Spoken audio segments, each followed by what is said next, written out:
Hi students, welcome back to the lecture. And for today, we have module 1, Introduction to Mineral Processing. And today in this lecture, we will be discussing on the topic Introduction and the Scope of Mineral Processing of Extractive Metallurgy and Minerals and Ores. That we are dealing most of the terminologies commonly used in this particular subject. And for initial introduction, I just want to explain what you mean by the crust, mantle, and the core. So these are the three layers of the earth, and we have the outermost crust called crust, and it have a thickness of 30 to 35 kilometers in depth. And we have inner portions like mantle, core, and all the valuable minerals are being deposited in this consecutive three layers. So I just want to explain what you mean by mineral, the term mineral. So it is defined as the chemical element that occur in the earth crust and is a component formed as minerals. So that is the literal meaning. That is like minerals are not man-made, not even an industrial made substance. It is a chemically naturally occurring substance. And however, certain elements like gold, silver, platinum, and copper often occur in the native form. That is inert elements like gold, silver, platinum that can be directly extracted from the earth crust, and this kind of classification we term as a whole mineral. So moving on, we have 8 elements account for 99% of earth crust. That is silicon and oxygen combined we have 74%, and industrially important elements like aluminum, iron, and magnesium, that is present in an amount of 2 percentage. And for the rest of the elements, we have useful metals occurs in an amount of 0.1 percentage.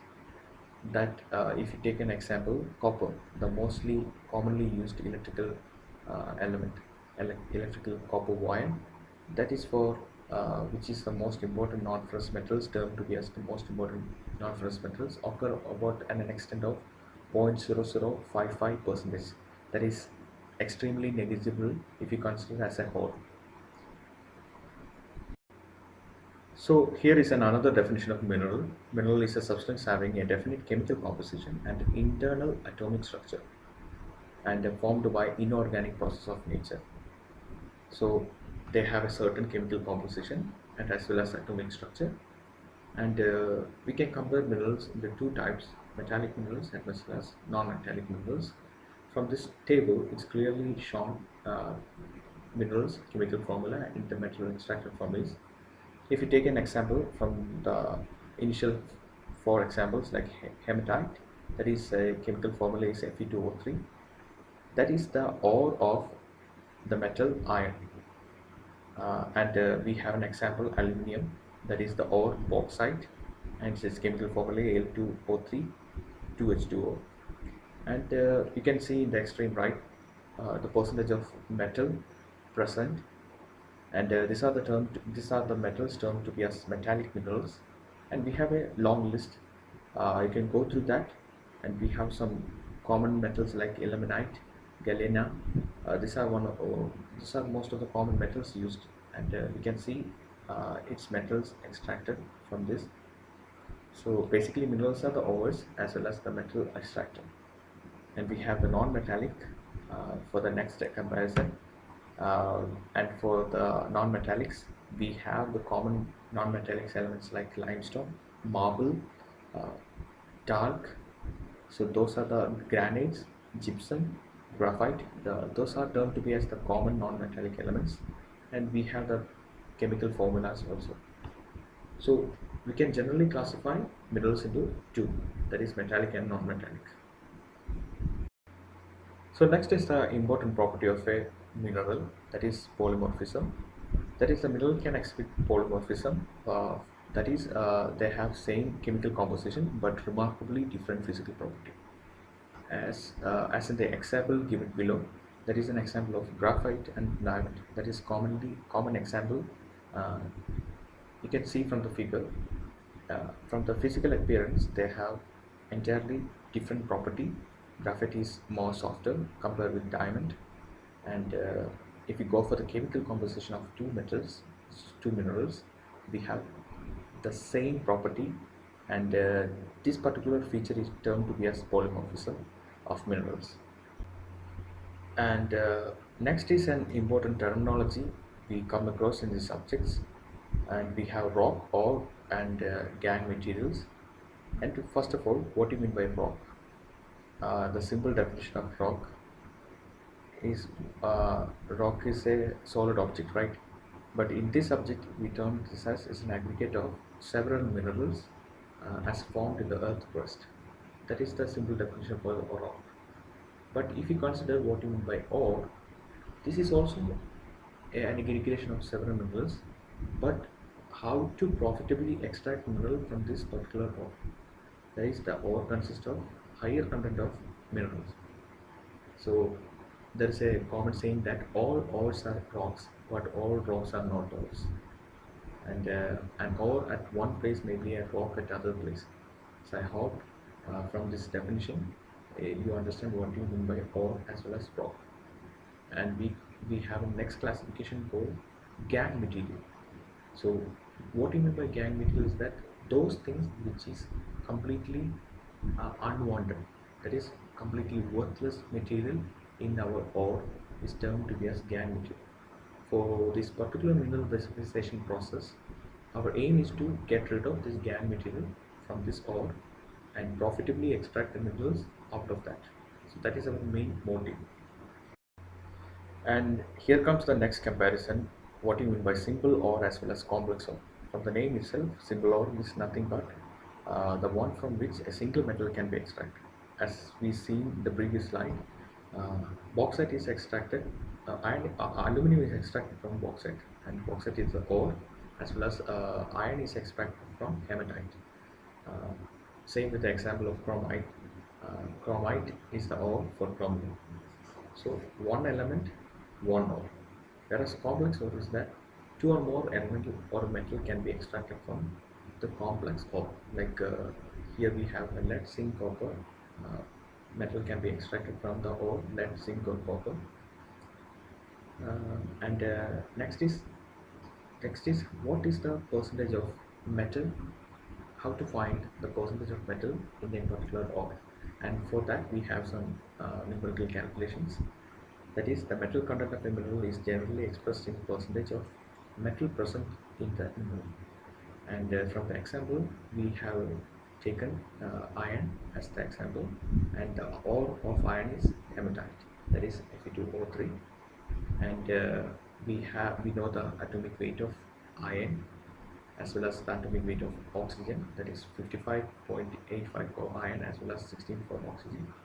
And in order to find the molecular weight, we have to multiply the molecular percentage. Like Fe2O3, we have the molecule 2 molecules in iron, and we multiply its atomic weight with 2, and same with the oxygen, and we ended up with the molecular weight of Fe2O3, that is 159.7, 159.7.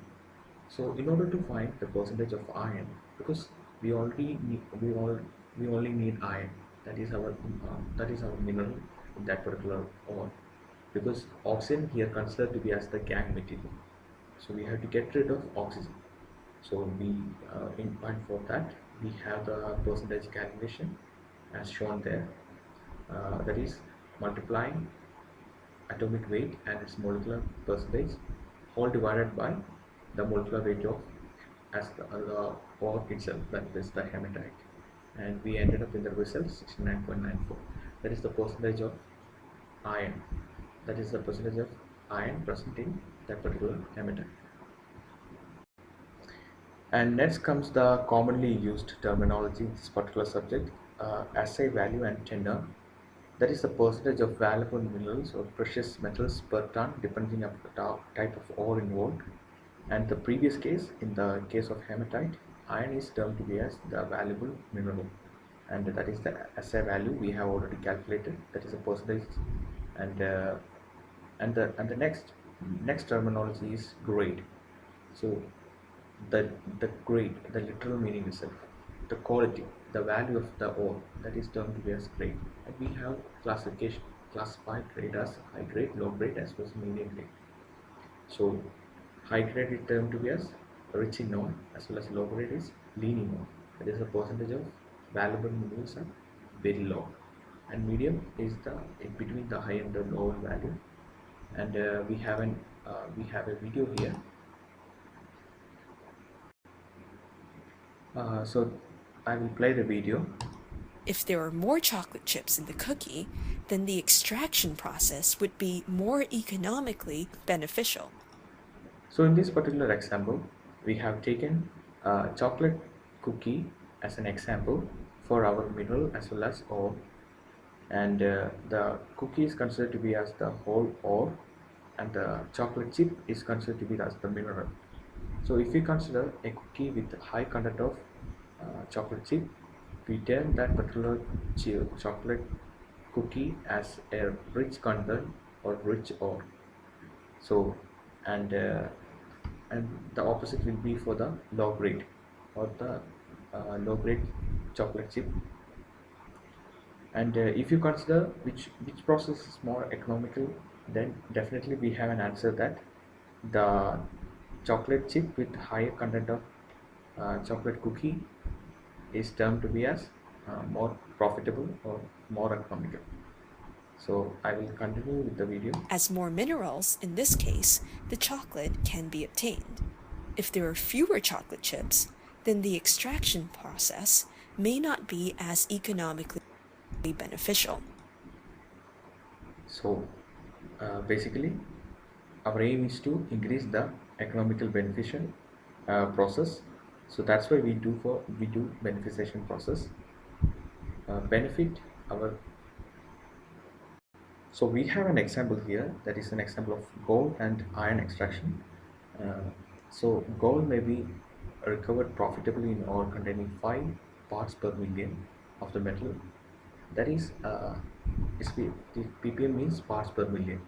That is extraction recovery rate of gold is very minute when compared with iron. That is, iron ore containing less than 15% metal are regarded to be a low grade, because we know that gold is expensive only because of this reason. That is, that recovery rate is very much minute and or little in progress if we compare with iron.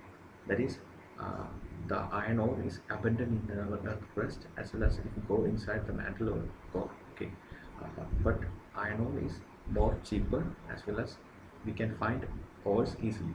So that's why if you look at the recovery rate of iron when compared with gold, we can see the larger difference. So this is the best example to compare what you term to be as rich as well as lean ore. So next is the most important topic for today's discussion: mineral beneficiation. So what is that process mean?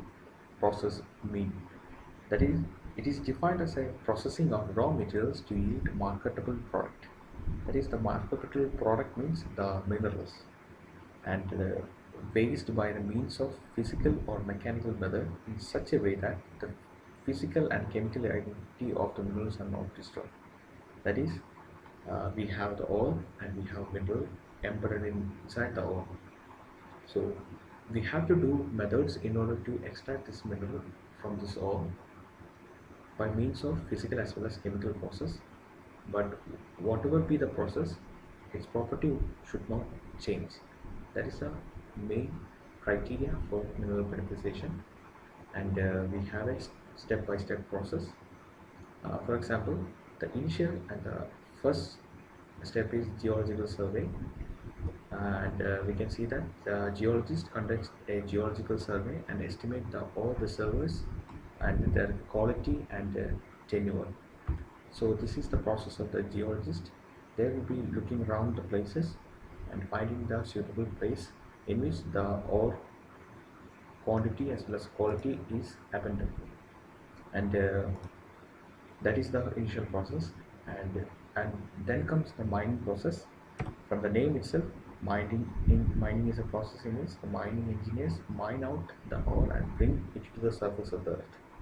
We know that in the initial slides itself, we have gone through that what we mean by crust, core, and mantle.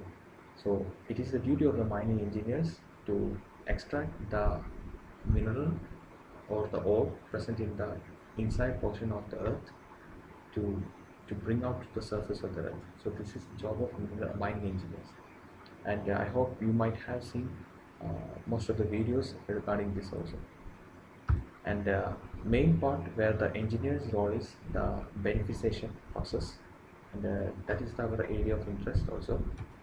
And these are the equipments. These are some of the equipments used for the beneficiation process, and that's the duty of the engineer, that is to beneficiate the ore to higher tenure.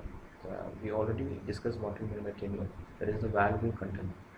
So extract the valuable content from the ore, that's the aim of a beneficiation engineer's job. That is the job, that's the job. And then comes the smelting and the industrial use. So from the figure, you can understand this process is termed as smelting process. Smelting is nothing but it's a slow melting process with the help of high temperature as well as heat. We reduce the ore into valuable minerals, otherwise metals. And then comes the application. After smelting, we go for our application like manufacturing products of our desired need. So this is the flowchart of a basic flowchart for a mineral beneficiation process. And next is we have smelting explained in detail. So you can see from this figure, this is a smelting operation shown, and from here you can see that there is a concentrate and sand, that is the main feeding agent in the smelting unit, otherwise the smelter.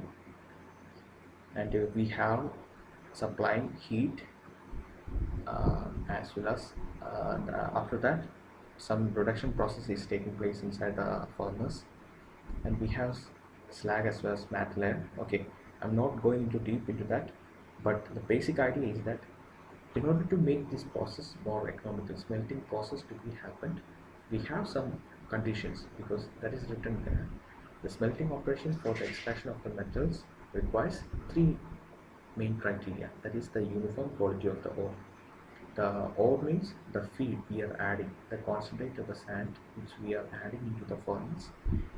That feed should have a uniform quality of the ore in terms of size as well as the amount of richness, the amount of minerals that present. So what I written in the bracket is called eliminate the unwanted particle. So this is the one of the most important reason why beneficiation is required before smelting, because in order to make the smelting process more economical or more efficient, we have to get rid of unwanted particle in the previous stage, like that is the mineral beneficiation stage, and after that only economical process, a higher efficient process of smelting can be achieved. And these are the conditions: approximate size of the ore as well as minimum tenure of the ore. So if you successfully able to do all this process in a relative manner, then the advantage and the benefit we are getting is that the freight and the handling cost is reduced. The meaning of freight is the transportation cost can be gradually reduced with the help of this mineral beneficiation process. And the cost of extraction, that is smelting, that is related with what I explained just now. What is that? The smelting, that is a higher efficient process, because we are using heat as a source in order to reduce the ore into metal. So if we are eliminating unwanted particles in that process, then of course the process will be economical. So that is written in the second point, that is the cost of extraction will be more easy, and the loss of the metal in the slag is also reduced. So loss of metal in the slag means slag is nothing but the layer that will be forming at the bottom That is termed to be as the unwanted component in the smelting process, and this will enable us to make the process more efficient. And with that, I think I will end up today's lecture. We'll see the further modules in the coming lecture. Thank you.